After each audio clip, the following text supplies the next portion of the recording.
itching to install something on the car. It's been too long. It's been sitting there. I've just been cleaning parts and painting parts and doing that. This is the rack I took off left-hand drive, and I am converting it to right-hand drive because I am shipping it to Europe, Ireland, because I'm moving there. And I want to be able to drive it easier on the roads over there. We moved to Ireland years ago from California, and we shipped a left-hand drive car, and it was a pain in the hole. So it's easy to do a Mini, to swap it, especially at the stage I'm at now. So I figured I'll just do it, and if I end up, you know, hating it, I can bring it back. So here's the quick rack right-hand drive 2.2 turns.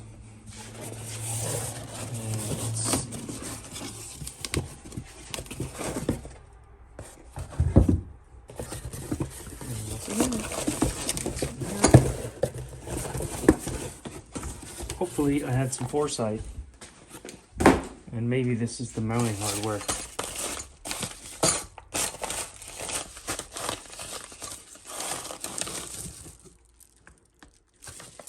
I'm so good.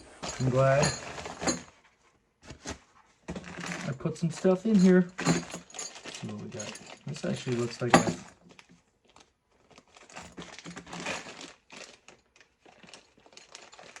too much stuff. I should have 2 mounting kits. I wonder if there's something. Yeah, I got 2. I got 2 full mounting kits. Okay, well, I'm gonna need 1. Boop, boop. Washers. These go in here. I'll have to look it up, but I have watched other videos, so that makes me like a professional, you know, something like that. I think I'm gonna look all this up. I'm pretty sure that's how that goes. Okay, so these are the U-bolts. These are on correctly. This is how you put them. I guess they're supposed to stop noise. They're sound isolators that go in between the U-bolts and the steering rack. So this one holds on nicely. This one, there's a little bit of play side to side. Like there's no groove that this sits into along here. So there's a little bit of play here. I'm not going to put this one on like I did with that one until it's in place, so I'm not fighting it. And they're 1/2-inch nuts that go on there, so I have my little driver ready. And this foam donut goes on there to stop road debris, moisture going from outside the car, which is where this sits, and this pokes through the floor into the interior of the car. So this will keep it all where it's supposed to be. So I mean, I just need to get it in there. It's all very accessible. There's no engine or anything in there right now. So this is where it sits. This is the bracket that holds the steering rack. It's a little cupped right there. There's the holes for the U-bolts. This is where the spline shaft came through before, because it was a left-hand drive. Now it's going to be right-hand drive, so it's coming through this hole on this side. So I'm hoping I can just offer it up in place, push it into place, and maybe the U-bolts will kind of hold it tight enough for me to get in and get the nuts on it inside. That may be wishful thinking, but you know, I want to try it. And this should go in there, and it doesn't want to. That's fun. Oh yeah. Okay, so once that goes up in place, I don't think that's gonna fall out. It's pretty tight. Let me get a rubber mallet. Or let me just, it's probably just hung up and on. So it looks like this one has to come down.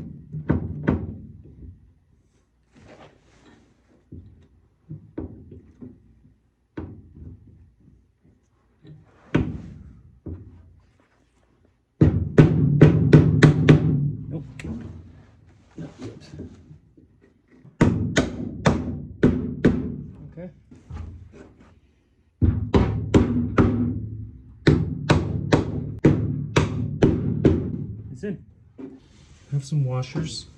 I know there's these kind of big elongated washers in the floor, but I wanted to use some more washers just to be overkill. Okay, where's that last washer?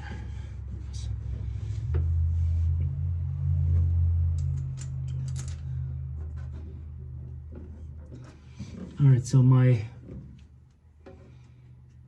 rubber bushing, my rubber donut looks like it's in the right place. I get some nuts on these things so it doesn't, oh, I can hear it moving. All right, so if I can get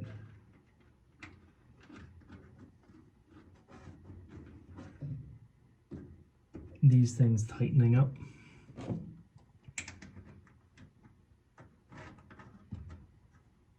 I installed the steering column without kind of recording it. It was getting a little late in the day and I just grabbed it and put it in. But so here, this is a real brief breakdown of how it works under the dash. So my original setup was left-hand drive. The bulkhead has these areas in it. They're for the actuator arms from the master cylinder. They come down through it. And the pedal box itself, see that bolt right there? That basically would have gone in there. The pedal box bolts onto the bulkhead with two of these threaded holes. So they're mimicked both sides. So then when you take your pedal box off, you can just move it over and bolt it on here and then drop your master cylinders down through and attach them to the little arms. Let me see, you can probably see it in there. There's the little clevis pen. So that's actually the arm for the master cylinder that drops down and hooks onto the end of the pedal.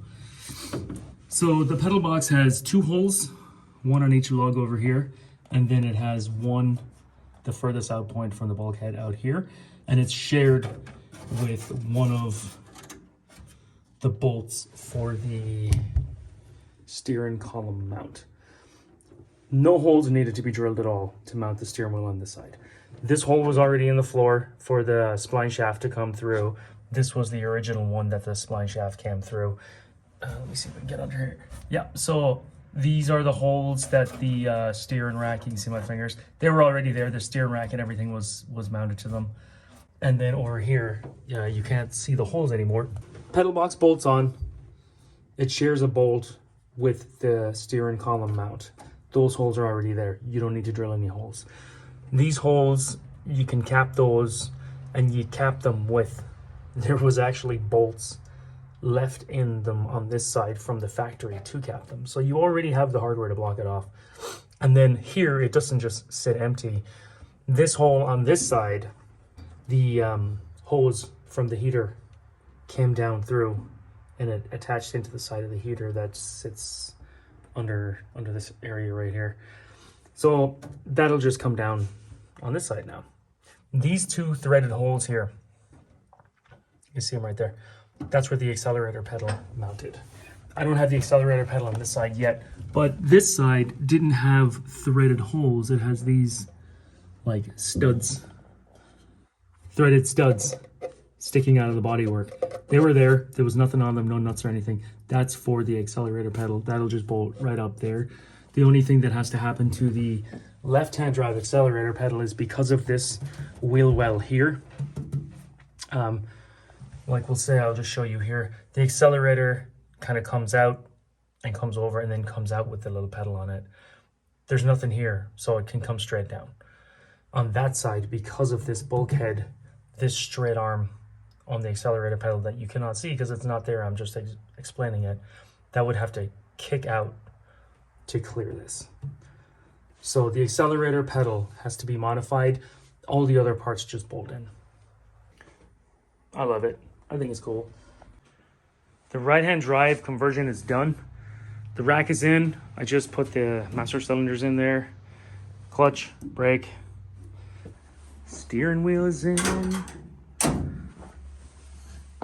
Pedals are in.